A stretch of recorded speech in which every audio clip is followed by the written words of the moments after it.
Kenapa? Karena beberapa hari sebelum hari ini mereka nonton YouTube dan iklannya tentang coklat dan harus merek itu. Kenapa harus itu? Karena untuk mengungkapkan kasih sayang katanya. Oh, saya berutang coklat hari ini. Dan bagi Anda yang merayakan juga hari ini, selamat Valentine. Nah, hari ini ada tampilan baru di gereja. Ini belum selesai, kita membuat seperti box hitam. Jadi nanti atasnya juga akan kita cat. Jadi kemarin kita cari-cari tukang, telepon sana sini nggak ada, ternyata Pak Adi kirimkan tukang dan bagus ya hasilnya ya. Dan tim pro-nya Josi, tepuk tangan untuk Josi. Nah, pagi hari ini kita akan belajar. Hari ini berbeda. Biasanya saya ibadah 1, ibadah 2, khotbahnya sama. Nah, hari ini beda. Ibadah 1 dan ibadah 2 berbeda. Tapi jika Anda mendengar khotbah di ibadah pertama akan membantu mengerti di ibadah kedua. Nah, hari ini kita belajar dari Keluaran juga. Tapi sebelumnya mari terlebih dahulu kita bersatu di dalam doa. Mari kita berdoa. Kami mengucap syukur untuk penyertaan-Mu ya Tuhan, dan apapun tantangan yang sedang kami hadapi hari ini, kami mau belajar bahwa kami selalu punya pengharapan di dalam Engkau ya Tuhan. Di dalam nama Yesus kami berdoa. Amin.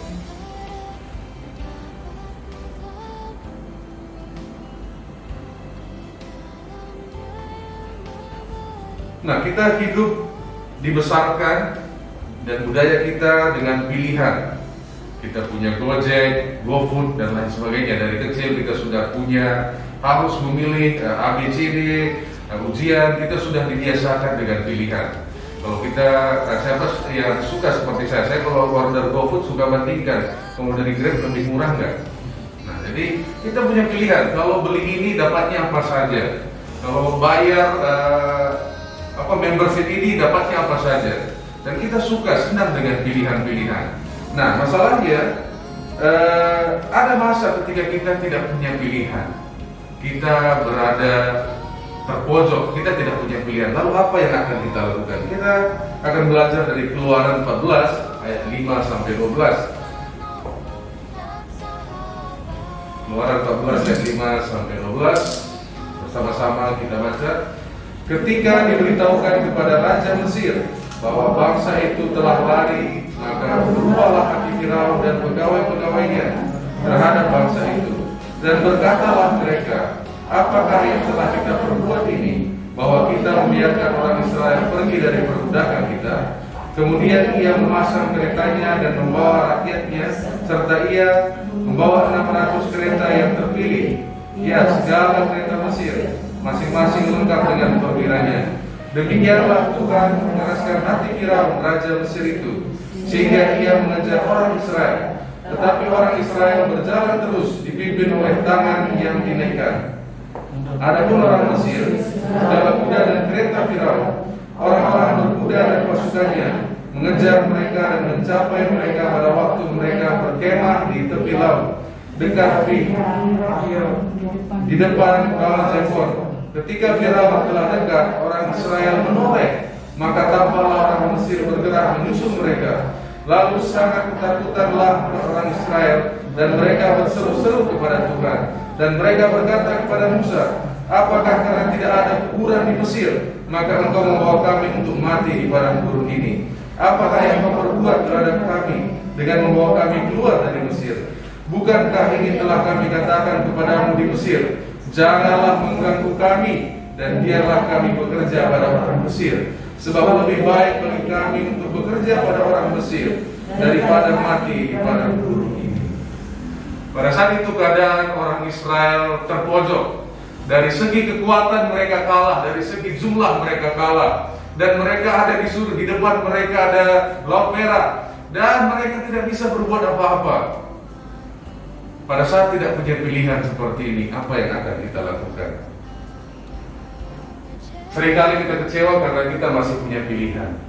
Kenapa orang Israel kecewa? Karena mereka mengharapkan Musa dapat menolong mereka. Mereka datang kepada Musa. Aduh Musa, seandainya kau nggak bawa kami keluar, kami lebih baik di Mesir.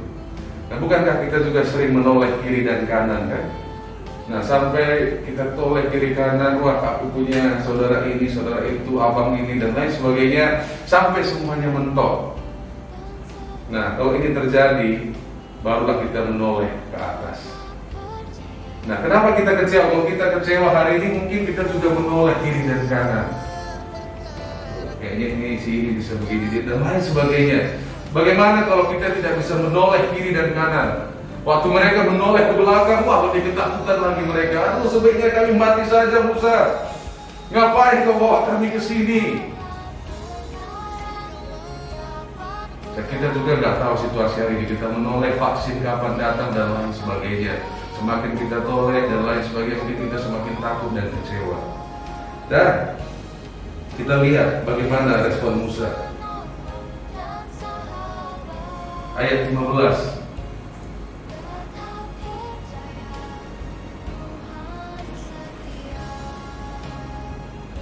Berfirmanlah Tuhan kepada Musa, mengapa engkau berseru-seru demikian kepadaku? Katakanlah kepada orang Israel supaya mereka berangkat.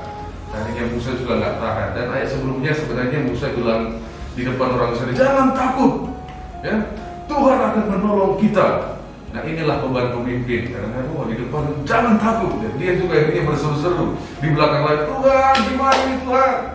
Ada masanya kemarin saya baca di Mazmur 43-42. Sama, di mana Daud diledekin. Orang bertanya, di mana Tuhanmu? Sampai suatu hari kita akan ditanya waktu kita dalam keadaan terpojok, mana Tuhanmu? Dan hal yang sama juga berlaku bagi Musa. Dia melihat seruan banyak orang dan di belakang dia toleh juga ada orang Mesir. Mana Tuhanmu? Dan dia akhirnya berseru-seru, Tuhan, tolong Tuhan. Tapi luar biasa respon Tuhan, kan? Tuhan tanya balik, mengapakah engkau berseru-seru demikian kepadaku? Wah, Tuhan tanya balik, kenapa berseru-seru demikian? Wah, kita belajar bahwa Tuhan ini bukan Tuhan yang, ya, kurang keras nangisnya. Oke, kurang keras doanya bukan seperti itu. Waktu kita berseru kepada Tuhan, Dia akan mendengarkan. Amin. Yang tidak dikatakan, maka Tuhan berkata, kurang keras suara Musa, enggak kan?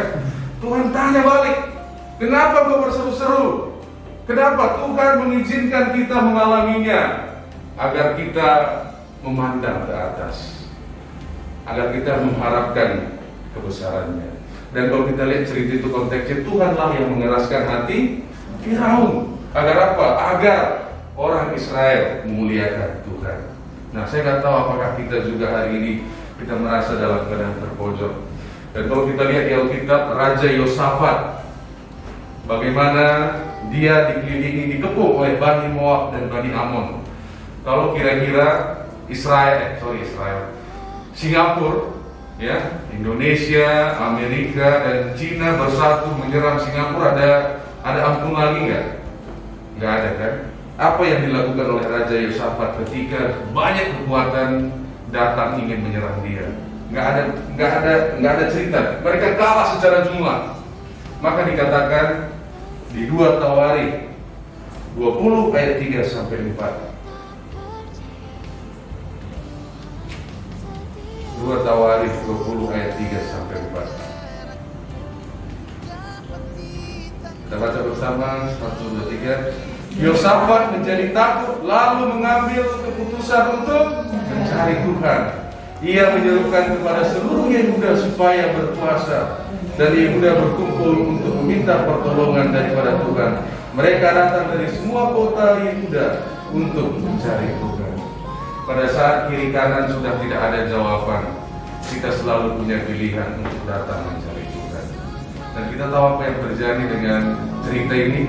Dan Tuhan berkata, engkau tidak perlu berperang. Maka musuhnya saling berperang, saling membunuh. Dan mereka perlu beberapa hari untuk menjarak, ya, emas dan lain sebagainya yang dimiliki oleh musuhnya. Saking banyaknya mereka perlu. Bayangkan orang mati kok, kan? Perlu beberapa hari mengumpulkan barangnya. Pada saat kita tidak punya pilihan, kita selalu punya pilihan untuk datang mencari Tuhan. Dan ini juga berlaku ketika Simpson telah ditangkap dan matanya dicungkil. Waktu itu dia dipermalukan. Dan orang membawa dia ke suatu tempat, ada 3.000 orang banyaknya. Dan orang berkata, Simpson, stand up comedy dulu dong, hiburlah kita. Mana Tuhan itu? Mereka ketawa dan lain sebagainya. Nah, pada saat demikian Simpson berdoa kepada Tuhan. Tuhan, sekali lagi. Dan Alkitab mencatat Simpson membunuh lebih banyak orang pada hari itu dibandingkan ketika dia rambutnya belum dipotong. Selalu ada pilihan untuk datang mencari Tuhan. Dan kemenangan Simpson terjadi ketika Tuhan adalah satu-satunya pilihan. Kenapa kita tidak menjadikan Tuhan satu-satunya pilihan? Karena kita masih ada pilihan yang lain. Kalau tidak ada plan A, plan B, plan C, dan mungkin sampai Z. Dan Tuhan sengaja kadang-kadang izinkan kita nggak punya pilihan lagi, sehingga Tuhan satu-satunya pilihan. Dan saya tutup dengan ini, kita hafal semua, kita ingat semua kisah ini, cerita anak yang hilang. Ketika semua harta bendanya telah habis, ya, ketika semuanya habis dan yang tersisa hanya apa? Makanan babi. Dan dia mengingat, wah, di rumah bapakku pelayan saja makan ayam penyet. Lebih baik saya pulang ke rumah bapak. Wah, tapi setelah dia pulang, dia hanya mengharapkan menjadi pelayan. Tapi dari jauh bapaknya melihat, wah, bapaknya menyambut dan bang tanggung dipotong. Maaf, lembu tanggung dipotong.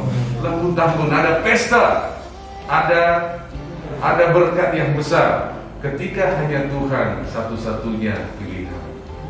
Hari ini saya tidak tahu apa yang menjadi masalah kita, apakah kita tahu bagaimana saya akan melewati 2021. Mungkin kita lirik kiri kanan semuanya menakutkan, tapi dalam semuanya itu kita memiliki pilihan untuk datang mengambil keputusan mencari Tuhan. Sebagaimana Raja Yosafat, mereka mencari Tuhan dalam doa dan puasa.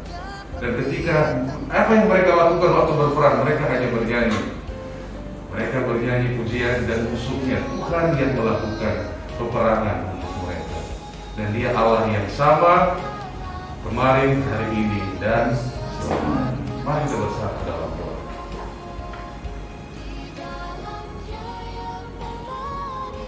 Biarlah firman-Mu ya Tuhan meneguhkan kami khususnya dalam masa-masa ini, bahwa Engkau Allah yang memelihara setiap kehidupan kami, memberikan apa yang kami perlukan ya Tuhan. Di dalam nama Yesus kami berdoa.